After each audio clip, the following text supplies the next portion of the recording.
네, 뉴스뉴스 먼저 정가로 풀어볼까요? 함께 하신 분들 소개해드리겠습니다. 최창렬 용인대 교육대학원장, 정태원 변호사, 차재원 부산 가톨릭대학 교수, 이현종 문화일보 논설위원 이렇게 네 분과 함께 하겠습니다. 어서 오십시오. 네, 안녕하십니까. 어서 오십시오. 안철수 전 대표의 얘기 안 해볼 수가 없습니다. 전당대회 나가겠다 이렇게 하니까 글쎄요, 기다렸다는 듯이 지금 국민의당의 내홍 조짐이 보이고 있는데 최 교수님께 먼저 여쭤봐야겠어요. 국민의당의 내홍 조짐이 이미 예견됐다 이렇게 볼 수 있을까요? 어떻습니까? 안철수 전 대표의 출마에 대해서 네. 출마 전부터 반대한 목소리가 높았잖아요. 네. 그리고 박 전 대표도 SNS에 글을 올리고 그랬어요. 네. 그리고 여러 가지 찬반 의견이 갈렸는데 네네. 일단 출마를 선언하고 나니까 네. 당내에서 저러한 분란이 일어나는 건 사실 뭐 기정사실화 돼 있었다고 보여져요. 네. 이제 안 전 대표의 출마가 이미 이제 상수가 됐으니까 네. 이에 대해서 뭐 왈가왈부한 건 별로 의미가 없는 것 같아요. 단지 뭐 비판할 수 있겠죠. 네. 문제는 일단 이제 안 전 대표가 출마한 이후에 국민의당이 전당대회 과정에서 정동영 후보도 뭐 출마한다는 거니까. 네. 이제 호남에 기반을 둔 이 의원들의 어떤 연대라든지 이런 변수 그리고 네.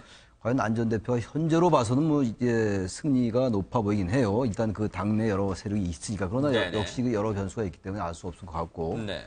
역시 중요한 건 뭐 다들 말씀들을 하시겠습니다만 네. 과연 명분과 실리 두 양면에서 얻는 게 하나라도 있을 것인지 안 전 대표가 네. 명분과 실리 다 잃는 것은 아닌지 네. 아니면 그중 어느 하나는 얻을 수 있는 것인지 좀 지켜봐야 될 것 같은데 저는 네. 뭐 개인적으로 볼 때 네네. 안 전 대표가 이번에 출마한 건 명분이 대단히 없다라고 보여져요. 어허. 제보 조작 사건에 사과한 지 얼마 되지 않았고 네. 그때 반성과 성찰을 하겠다라고 얘기했는데 너무 시간도 짧고 네. 또 하나는 일단 모든 걸 내려놓고 네. 그리고 정치적 도의적 책임을 지겠다라고 했는데 과연 이 전당대회에 출마한 게 그게 맞는 것인지에 네. 대한 설명이 부족하고 단지 현실적으로 만약에 출마하지 않으면 네. 국민의당이 해체될 거라는 그런 위기의식을 분명히 느끼는 것 같아요. 네. 그리고 또 하나는 본인 스스로가 여기서 가만히 있으면은 네. 잊혀진 게 아닌가라는 이 두 가지가 같이 작동된 것 같습니다. 네. 양쪽이 다 이렇게 돼서 결국은 힘든 결정 내린 것 같은데 네. 역시 국민의당의 저런 행동들이 국민들이 어떻게 비칠까는 전혀 안 전 네. 대표의 생각과는 별개로 움직일 수 있다고 보여집니다. 네. 안철수 전 대표의 전당대회 출마 선언 이후 국민의당의 내홍 조짐이라고 언론들은 얘기를 하고 있는데 대체 당내에서 어떤 얘기가 나오고 있길래 내홍 조짐이다 이런 말까지 나올까요? 실제로 한번 들어보시고 얘기를 이어가 보도록 하겠습니다. 저희들 입장에서는 지난 대선 때 어쨌든 안철수 후보를 위해서 열심히 뛰었던 핵심 참모들이고 네. 본인에 대한 애정이 또 일정 부분 있기 때문에 박 전 대표께서 말씀하신 대로 안철수 후보에게 우리의 입장을 마지막 순간까지 최선을 다해서 전달을 할 생각입니다. 지금 12명의 의원뿐만 아니라 40명의 의원 중 제가 알고 있기로는 30명 이상의 국회의원들이 적극적으로 만류를 하고 있습니다. 이 의원님께 질문 드려볼까요? 네. 지금 뭐 박지원 전 대표 얘기까지 들어봤지만 지금 동교동계도요 오는 8일 날 뭐 안철수 전 대표를 그냥 아예 당에서 출당시키는 방안까지 뭘 고려하고 있다 이런 얘기까지 나오고 있어요 지금. 일단 뭐 스티브 잡스가 이제 애플을 처음에 창업하고 그다음 네. 쫓겨났지 않습니까? 네네. 다시 뭐 다 들어가긴 했지만 아마 네. 지금 상황이 그런 것 같습니다. 일단 뭐 국민의당 창당의 어떤 면에서 보면 뭐 대주주를 할 수 있는 네. 안철수 전 대표가 상당히 지금 당의 네. 기본적인 동교동계, 즉 호남계로부터 지금 배척당하고 있는 그런 네. 상황이거든요. 뭐 심지어는 뭐 오히려 출당을 시키겠다는 이야기까지 나오고 있을 정도니까 네. 상당히 하여튼 분위기는 좀 격앙된 것 같습니다. 네. 이게 단순히 지금 현재 입장에서 보면 뭐 세력 간의 다툼 정도 있겠죠. 예를 들어서 뭐 호남 중심의 어떤 동교동계와 그다음에 이제 안철수 계를 중심으로 하는 뭐 네. 세력 다툼이 있겠지만 또 네. 한편에서 보면 조금 정책적 노선 네. 이런 거의 다툼일 수도 있습니다. 아하. 왜냐하면 사실 안철수 전 대표가 보면 이제 그 극중이라는 걸 썼지 않습니까? 즉 네. 중도로 가겠다는 아하, 이야기인데 네. 실제로 지금 보면은 그동안 호남 쪽을 중심으로 해서는 사실 이제 좀 진보 쪽에 상당히 치중돼 있었죠. 네. 그리고 또 현 정부에 대해서 상당히 많이 협조적이었지 않습니까? 네. 이제 그런 상황에 대해서 이제 안철수 전 대표가 이렇게 가다가 나의 입지가 없다. 네. 즉 내가 중심으로 하는 중도 보수 네. 이런 것들을 좀 더 확실히 이번에 세워야 되겠다. 아하. 그러지 않고서는 나의 영역이 확보될 수가 없다. 네. 그런 차원에서 아마 이제 바른정당과의 어떤 연대라든지 이런 것들을 상당히 좀 모색을 하고 있는 것 같아요. 아하, 네. 근데 그렇게 될 경우는 사실은 이쪽에 있는 동교동계나 호남 쪽은 설 자리가 없죠. 이제 그러다 보니까 이번 싸움 자체가 네. 단순히 어떤 그 당의 패권뿐만 아니라 기본적인 당의 노선, 앞으로 먼 대권을 바라보는 결국 정책적 노선과의 네. 어떤 대립도 아하. 포함되고 있다. 저는 그렇게 보고 있습니다. 정태원 변호사님께 한번 여쭤볼까요? 안철수 전 대표의 출마에 대해서 이상돈 의원이 그랬답니다. 국민의당 현역 의원 중에 안철수 전 대표를 지지를 확실하게 한 의원은 자기가 알기로는 이현주 의원, 지금 원내 수석 부대표죠. 이현주 의원 한 사람밖에 없다. 그리고 원외위원장이 안철수 전 대표 전당대회 나오라고 지지했다는데 109명이 명단 한번 내놔봐라. 그런 말까지 나오고 있답니다. 그래서 또 다른 조작 아니냐 이런 얘기가 나오고 있다고 그러고 지금 호남 지역 민심 싸늘합니다. 광주 지역 시민단체 오늘 기자회견 열어서 안철수 전 대표 당권 도전 말고 차라리 정계 은퇴해라 이렇게 요구하고 있답니다. 그러니까 사실 이제 지금 말씀대로 안철수 전 대표의 입장에서는 그 국민의당 자체가 이미 호남에 기반을 두고 있는 것은 현실이고 또 그런데 그럼에도 불구하고 호남에서 지지율이 10% 정도밖에 안 되거든요. 아하. 그리고 지금 뭐 새 정부 들어서서 과연 이렇게 본인이 주장하듯이 이 네. 극중 뭐 말이 그 심해서 극중이지 네. 과야말로 여와 야 사이에서 어떤 중간된 역할도 못했고 민주당 이중대라는 이야기를 쭉 들어왔지 않습니까? 네. 그렇다고 한다면 사실 안철수 대표 입장에서는 본인이 지향하는 네. 그런 뭐 중도 개혁이라든지 그쪽의 정책 방향도 맞지도 않고 네. 또 호남에만 의지해도 될 일도 아니고 네. 그런 점에서 아마 마음이 초조해진 것이 아닌가 싶은 생각은 드는데 네. 과연 이번 전당대회에서 물론 뭐 전당대회에서 대표로 선출이 된다 하더라도 네. 남은 내년 이제 지방선거라든지 앞으로의 그 향배에 있어서 과연 국민의당이 네, 지금 당 지지율도 나오네요. 네, 예. 말씀하시죠. 네. 국민의당이 실질적으로 여와 야 사이에서 제대로 된 역할을 할 수 있을지는 상당히 그 고민을 할 수밖에 없는 그런 상황으로 보입니다. 네. 지금 차 교수님. 예. 당 밖에서 그러니까 다른 당에서도 곱지 않은 시선이에요. 민주당에서는요. 반성문 잉크도 안 말랐는데 도전장 낸 것은 국민 기망행위다. 정두원 전 의원은 안철수 전 대표가 지는 달이다. 이해운 바른정당 대표는 본인 선택이니 그런가 보다 하겠지만 놀랍다 이런 얘기를 하고 있지만 지금 그래서 이 뭔가 당에서 좀 지켜줘야 되겠다 싶어서 그럴까요? 박주선 비대위원장은 너무 당 내부에서 논쟁 과열된 건 옳지 않습니다. 이런 말을 했답니다. 아무래도 뭐 지금 그 당내에서도 상당히 반대의 목소리가 큽니다만은 뭐 당 바깥에서도 지금 뭐 여론 자체가 그렇게 싸늘하게 지금 비치고 있는 것 같습니다. 지금 네. 뭐 안철수 전 대표 입장에서는 뭐 본인이 선당 후사의 자세로 네. 뭐 자신의 개인의 정치적인 그 좀 삶을 좀 희생하더라도 당을 살리는 차원이라고 결단을 했다고 이야기를 하고 있지만 네. 여기에 대해서 아마 많은 그 지금 뭐 당내든 당 밖이든 네. 아마 차기 대선에 대한 그 좀 조바심이 많이 지금 작동하고 있는 것이 아니냐 뭐 네. 그렇게 늘 비판을 하는 것 같습니다. 그러나 네. 안철수 전 대표 입장에서는 뭐 지금 일각에서 나오는 이야기 중에 하나가 과거 그 김대중 전 대통령이 네. 92년 대선에서 패배했을 때 네. 영국에 가서 한 1년 정도 있다가 돌아와서 이 새정치 국민회의를 한 2년 뒤에 만들어서 결국 그랬죠. 정계를 복귀하지 않습니까? 네. 그런 정도의 아마 수순을 네. 왜 밟지 않느냐고 이야기를 하는 것 같은데 네. 안철수 전 대표 입장에서는 네. DJ의 92년도의 행보가 아니라 87년도의 행보를 아마 머릿속에 그리고 있는 것 같습니다. 아하. 87년도에도 그때 직선제가 복권되고 난 뒤에 네. 출마했지 않습니까? 출마해서 김대중 당시 그 후보가 낙선했습니다만은 네. 그때 그 당직에서 당 총수직을 놓지 않고 네. 평화민주당을 갖고 88년 총선에서 제1야당을 만들면서 당을 아하. 확실하게 장악을 했거든요. 네. 그렇기 때문에 아마 안철수 전 대표 입장에서는 92년도 DJ 상황이 아니라 자기가 네. 지금 이 입장에서 봤을 때 87년도의 DJ 상황, 네. 당을 확실하게 안철수 당으로 만들어야만 네. 내가 자기 대선에서 나갈 수 있는 하하. 하나의 정치적 근거를 네. 확실히 만들 수 있다는 생각을 갖고 있는 것 같아요. 네.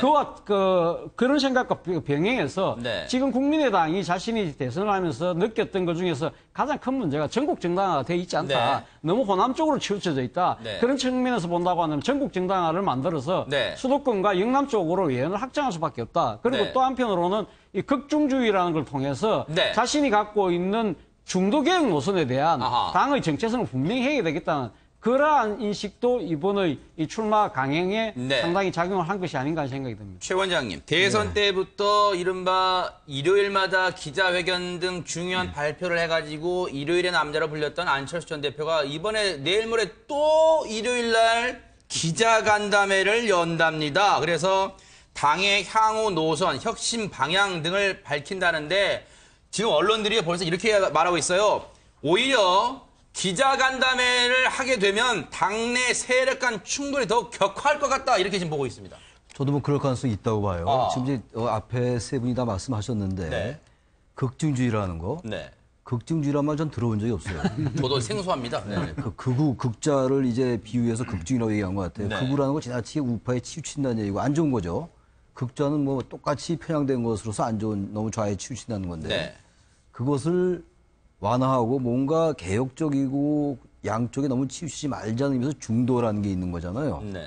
중도가 어떻게 극으로 갑니까? 일단 형용 모순이다. 일단 지적하고 형용 싶고. 모순이다. 이건 아하. 일단 말이 되지 않는다. 지나치 네. 뭐 자신의 개혁 노선이나 중도를 강조하기 위한 건 좋은데 네.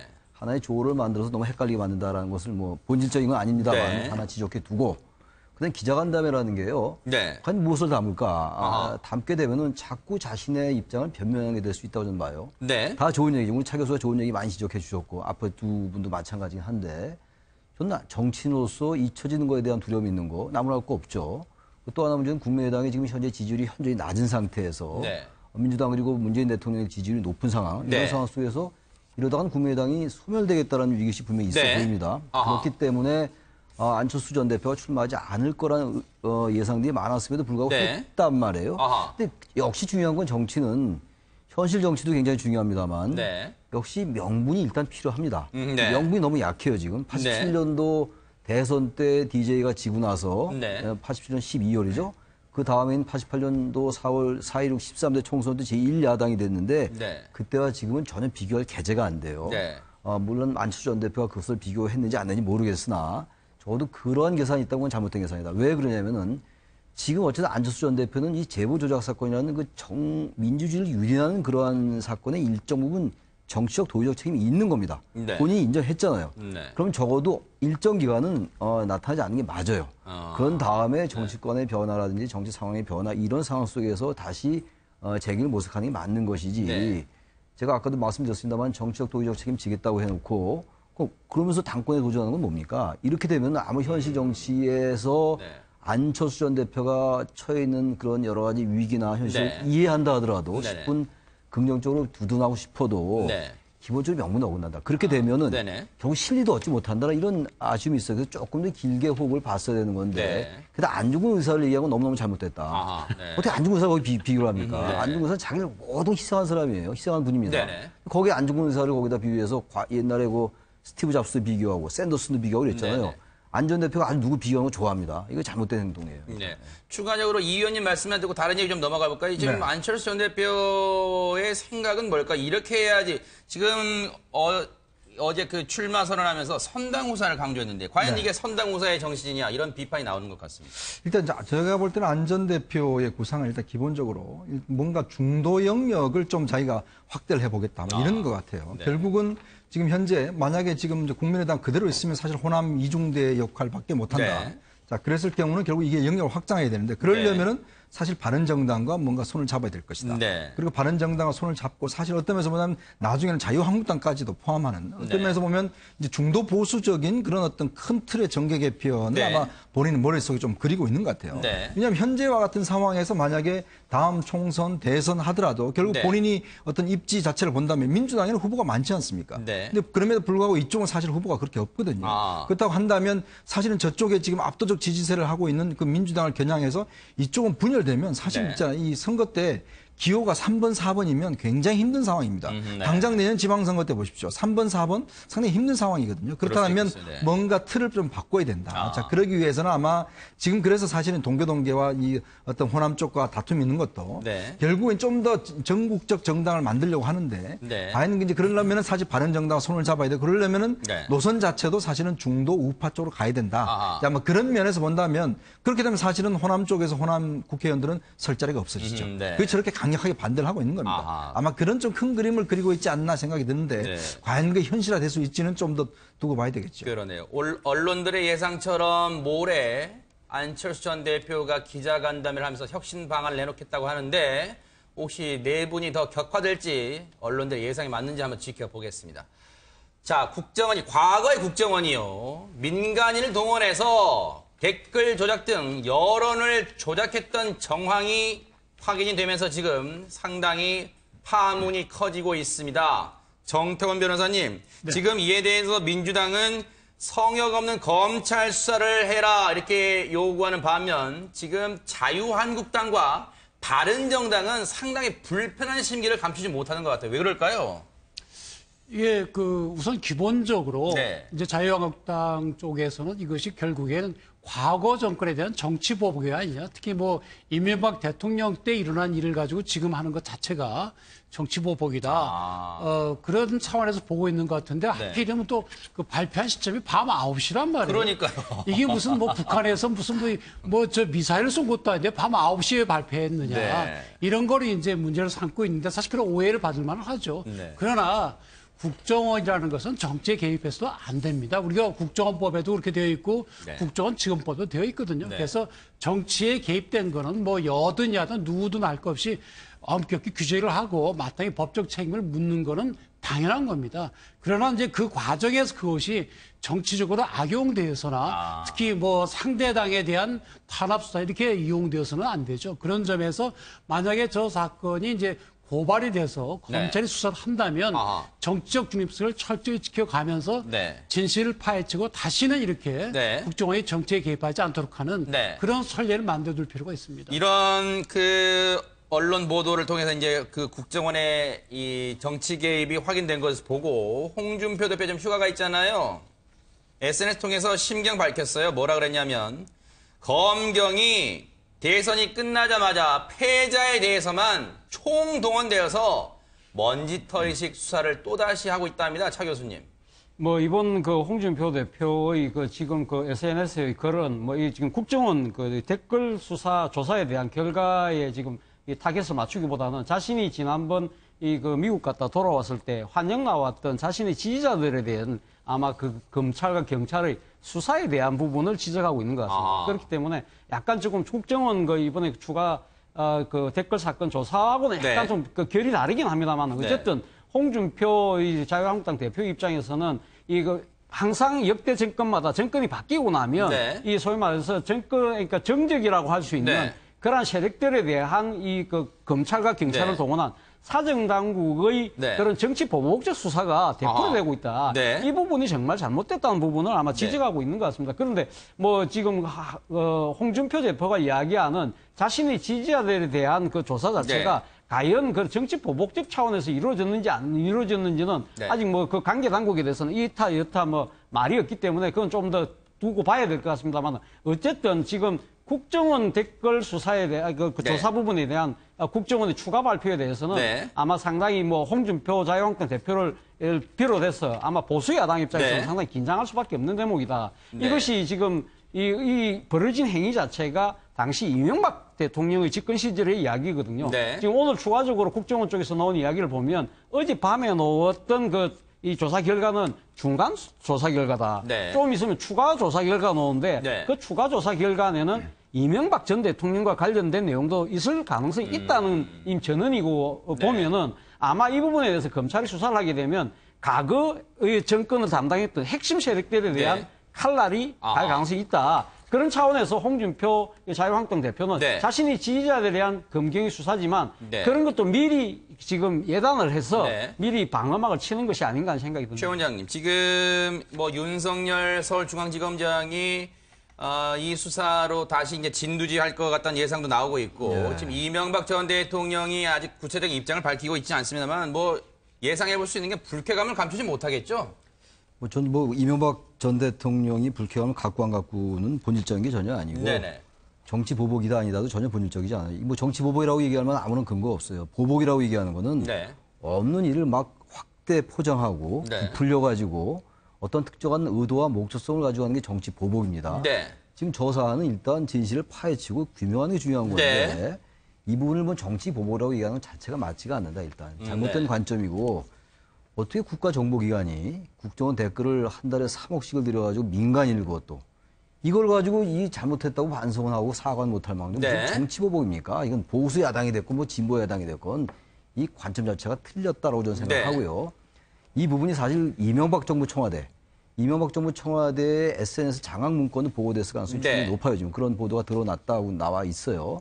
그렇다면 이것이 민정수석실에서 또는 정무수석실에서 보고됐거나 또 지시했을지도 모른다라는 그런 의혹도 있기 때문에 이 부분은 뭐 정치 보복이다 아니다라고 정치적 논란은 그 정치권에서 하는 것이고 의뢰들 그렇게 하는 거니까 그건 뭐 별로 국민들은 관심 없습니다. 네. 중요한 건 이런 엄청난 일들이 네. 굳이 이명박 정부가 됐건 뭐 노무현 정부가 됐건 네. 박근혜 정부가 됐건 이런 일이 일어났다는 것이 드러났다면 이거에 대한 것을 빨리 은폐를 밝혀내고 네. 진실을 규명하는 작업이 더 중요한 거죠. 그리고 네.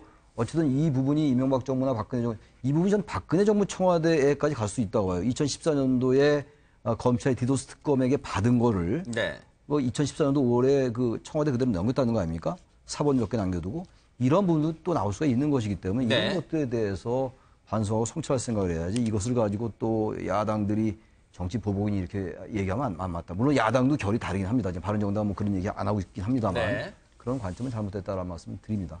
네. 이 의원님께도 여쭤볼까요? 지금 이제 물론 야당 입장에서는 시기의 문제, 지금 이 내용이 나오는 시기의 문제에 대해서 상당히 민감하게 반응을 하는 것 같습니다. 그렇죠. 네.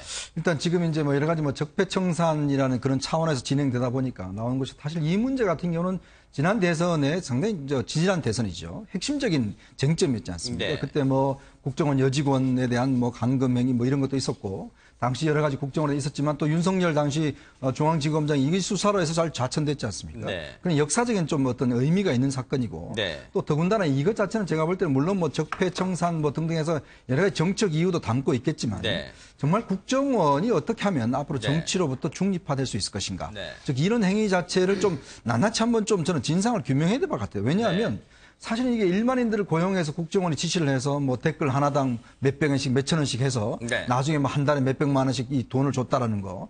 그것도 보면 좀 상당히 많은 인력이 한 3천 명 넘는 인력이 네. 동원돼서 이런 했다는 것 자체가 보면 이거는 제가 볼 땐 정말 민주주의에 대한 네. 정말 이건 도전이거든요. 그런 차원을 본다라면 정말 이 행위 자체가 사실 제가 알기로도 당시에 국정원 내부에서도 반대가 저는 심했던 것으로 알고 네. 있습니다.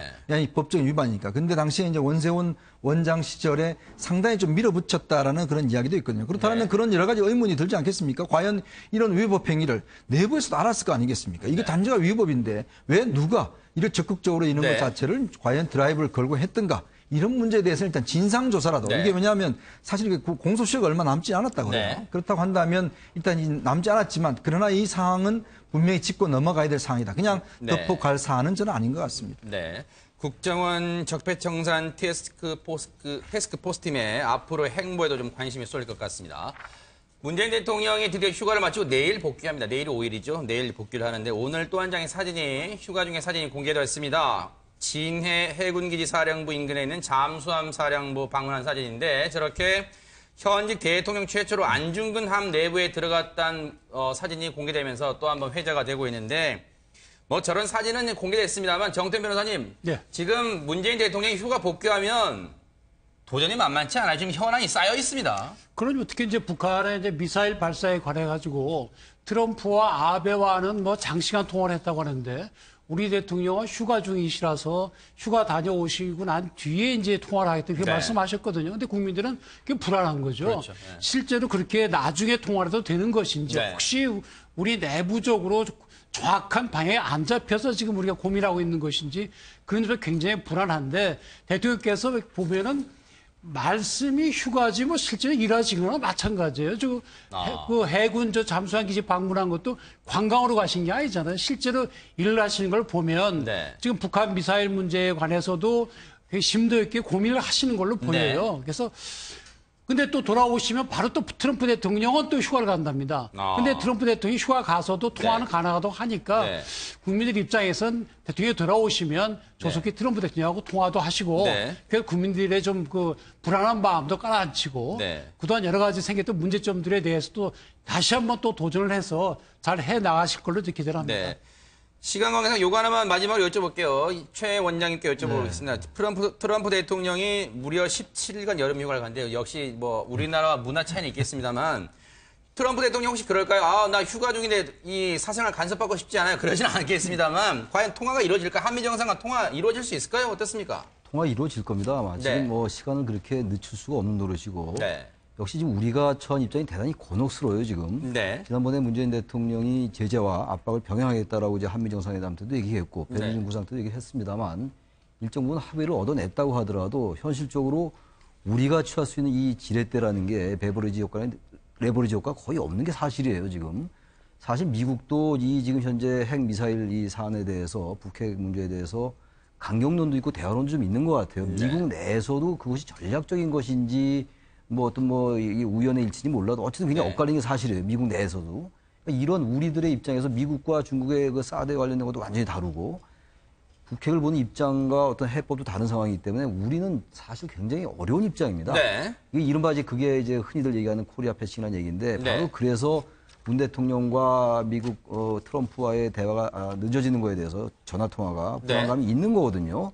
다른 이유로 있는 게 아니라 바로 코리아 패싱 우리가 정말 이렇게 소외되는 것이 아니냐 네. 그런 사실 우려를 청와대도 좀 하고 있다고 봐요. 그런 네. 부분들은 어떤 정답을 누구라도 내놓을 수 있는 상황이 아니거든요. 네. 그야말로 청와대나 여야가 같이 머리를 맞댈 수밖에 없어요. 네. 그런데 이런 상황 속에서 야당이 지나치게 비아냥거리처럼 하면 안 된다. 네. 코리아 패싱을 넘어서 코리아 나싱이다 이런 야당의 비판이 있는 것 같은데 네. 일부겠습니다만 잘못됐다. 다른 거와 달라서 네. 안보 문제는 좀 정부에 대해서도 좀 협조도 하고 이런 인식이 필요하다고 보여집니다. 청와대는 대통령이 휴가 가서도 쉬는 게 아니었다고 여러 차례 알리고 있습니다만 국민이 체감할 수 있게 좀 불안감을 느끼지 않게 해주는 것도 무엇보다 중요할 것 같다는 생각해 봅니다. 정치권 얘기 네 분과 나눠봤습니다. 고맙습니다. 고맙습니다.